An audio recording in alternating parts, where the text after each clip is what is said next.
à la fenêtre de mon âme, dans le cri silencieux de ma solitude et de ma désolation.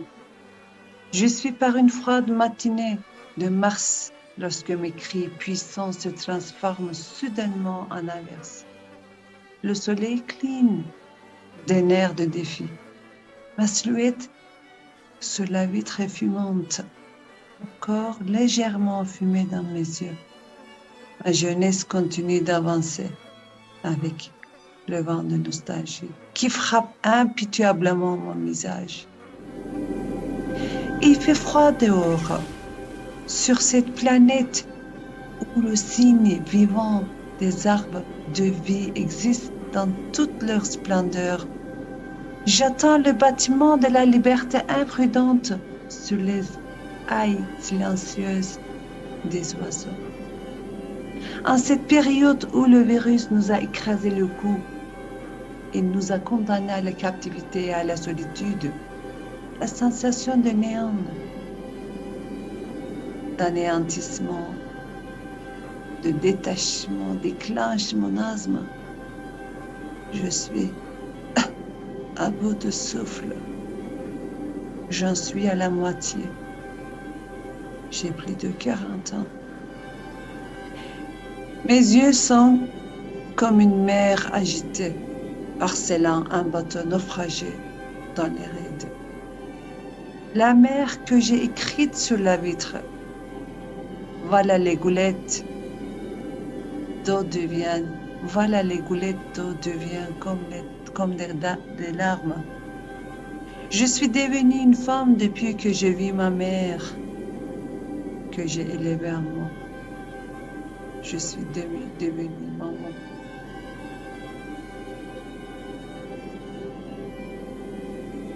Mon corps, et mon corps adulte reste toujours un enfant. C'est ma mère qui occupe tout mon être. Dans cette vie que je respire involontairement avec mon âme vaincue, chaque fête de mes seules joies, de mes rugissants victoires, c'est ma mère. Derrière les vitres pourries, les cris de ma mère sont calmes et timides, tout comme sa mort. Je me suis occupée de ma mère comme elle s'était occupée de moi. Sa voix était chaude, ce que j'ai oublié. Elle effacera les traces d'expérience et de regret de la varicelle sur son visage. Dans les salles de bain les flux froides, sur les murs de la salle de bain, modelée par le climat humide. Avec mes seins, j'ai réchauffé la peau pâle et froide de ma mère, affaiblie par la maladie. Je savais que la chaleur remplirait à la fois mon estomac et mon âme. L'autre côté de la fenêtre est nu sur ma rétine. La réalité pourrie.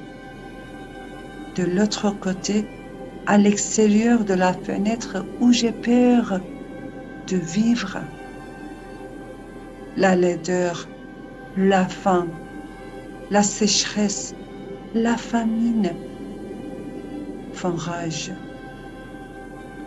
Elles ont pris le dessus de l'autre côté. Les guerres, la guerre entre Israël et Palestine, le combat de ne pas pouvoir transformer un vortex sans issue. À la fenêtre de mon âme, j'ai des curseurs rouillés. À la fenêtre de mon âme, j'ai des chaînes épinglées au mur.